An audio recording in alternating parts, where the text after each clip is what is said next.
దేశ చరిత్రలోనే తెలంగాణ ప్రభుత్వం చేస్తున్న రైతు రుణమాఫీ సాహసోపేతమైన నిర్ణయమని దుబాక నియోజకవర్గ కాంగ్రెస్ పార్టీ ఇన్ఛార్జ్ చెరుకు శ్రీనివాసరెడ్డి కొనియాడారు.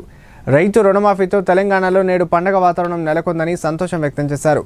సిద్దిపేట జిల్లా దుబాకలోని రైతు వేదికలో వ్యవసాయ అధికారుల ఆధ్వర్యంలో ఏర్పాటు చేసిన రైతు నేస్తం కార్యక్రమంలో నియోజకవర్గ రైతులతో కలిసి ఆయన పాల్గొన్నారు. అంతకుముందు పట్టణంలో బైక్ ర్యాలీ నిర్వహించి సీఎం రేవంత్ రెడ్డి చిత్రపటానికి పాలాభిషేకం చేశారు. ఈ సందర్భంగా ఆయన మాట్లాడుతూ గతంలో ఏ ప్రభుత్వం రైతులకు ఏకకాలంలో 2 లక్షల రుణమాఫీ చేసిన దాఖలాలు లేవన్నారు. దివంగత ముఖ్యమంత్రి వైఎస్ రాజశేఖర రెడ్డి హయాంలో ఏకకాలంలో ₹1,00,000 రుణమాఫీ కాంగ్రెస్ ప్రభుత్వం చేసిందని గుర్తు చేశారు.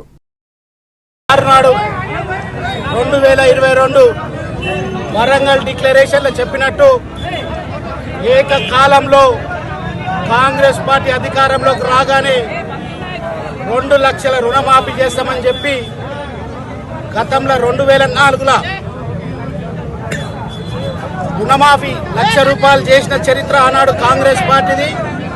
మళ్ళా రైతాంగానికి ఈరోజు గౌరవ ముఖ్యమంత్రి గారు మాట ఇచ్చిన రాహుల్ గాంధీ గారు తెలంగాణ రైతాంగానికి, కష్టాల్లో ఉన్న రైతాంగానికి 2 లక్షల రూపాయలు ఏకకాలంలో రుణమాఫీ చేయడం ఈ దేశ చరిత్రలో సాహసోపేతమైన నిర్ణయం. అప్పుల ఊపిలో టీఆర్ఎస్ పార్టీ తెలంగాణ సంపదన దోచుకొని అప్పుల ఊపిలో నెట్టిన ఈ తెలంగాణ రాష్ట్రంలో ప్రభుత్వం వచ్చినాక తెలంగాణ రైతాంగాన్ని ఆదుకోవాలని చెప్పి ఏకకాలంలో ఈరోజు ₹1,00,000 ఆగస్టు 15 లోపు 2 లక్షల రూపాయలు రుణమాఫీ చేయడం యావత్ తెలంగాణ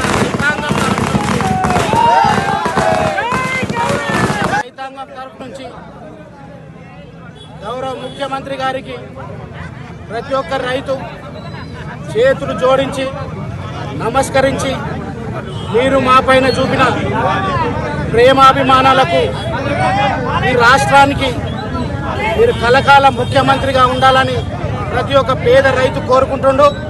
అదేవిధంగా బీజేపీ ప్రభుత్వం సంపన్నులకు వేల కోట్ల బ్యాంకుల ద్వారా తీసుకున్న రుణాన్ని మాఫీ చేసింది తప్ప రైతాంగానికి ఎప్పుడు చేయలే.